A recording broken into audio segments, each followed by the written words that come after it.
How's everybody's week going? There you go. You're doing Great. great. Yeah, that place was a little too bumping on some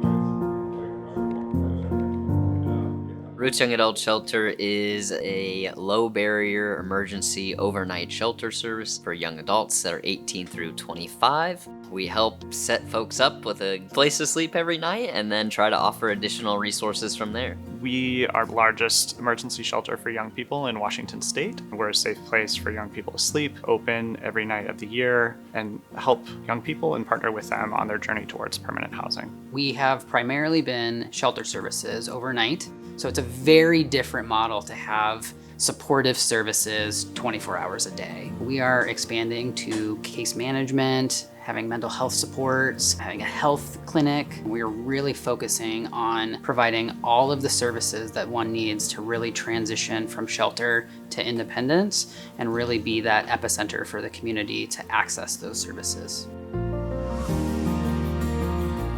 About 5 years ago, Roots was unsure if it was going to have a home, and the community came together and located this building, which has incredible opportunity and a lot of resources needed to bring it up to par. We're thinking about this remodel as not just redoing the paint on the walls, but how do we create a space where the community can come together for good? It's a two-phase project. So the initial phase was just helping Roots get into the building. What we're working on now is the second phase of getting the rest of the building functioning. Here we are upstairs in the building, one of the empty rooms that currently can't be used. So we're going to be providing fire sprinkler in here. We're going to update the finishes. New flooring is needed.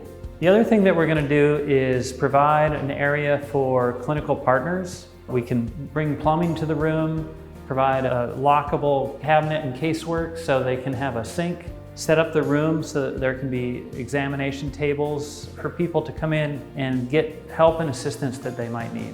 So this room will become independent supportive living, offers a place for their guests to feel safe, to be supported, and to be independent.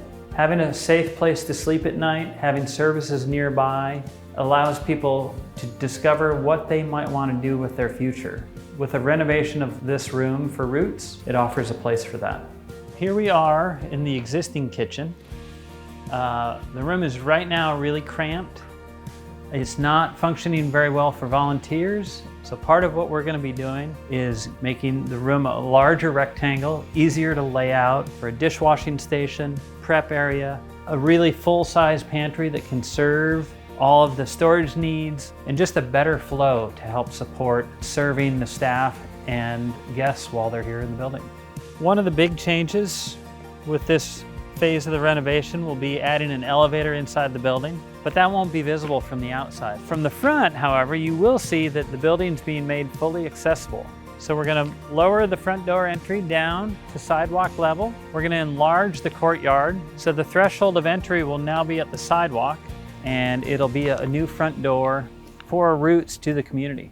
This building has a lot of restrictions, things that we can and cannot do right now, and why renovations are so exciting. Every 30 minutes, we have to walk all 4 floors of the building to make sure that there is no fire. Having a fire suppressant system will alleviate that need, which gives staff the capacity to put more effort into mingling with guests instead of making sure that our building is not burning down. During the day, I have a lot of guests that have nowhere to go. And if I don't have capacity, I'm actively having to turn people away from the door when they're just trying to get water or go to the bathroom or live life, you know? And so if we're gonna have capacity to support with the bare necessities and above, that's super exciting. There's always a need for more support with, especially such a vulnerable population. There's always more to be done. I'm really excited. I just get good feelings when I think about it. A lot of light, a lot of hope, a lot of just knowing bigger, better things are coming for us. To be the strongest organization we can be, we need the support of our community, and that looks like funding to bring the building up to code, to increase to 24-hour staffing, community support in terms of volunteers, folks sharing in-kind donations, and community support from partners too. Roots is absolutely positioning itself to be stronger than ever. The work we do here at Roots is critically important. This building is critically important. We can provide a place where a guest can come in, access shelter, get connected with additional resources, find a place where they are valued, seen, and heard, and really provide a dynamic pathway for them to follow. We're excited to be able to serve more folks and have enriched services and help them transition to housing more quickly so that they're able to get on with their lives and pursue their goals. A lot of our young people have really big goals and bright futures, and we're excited to support that.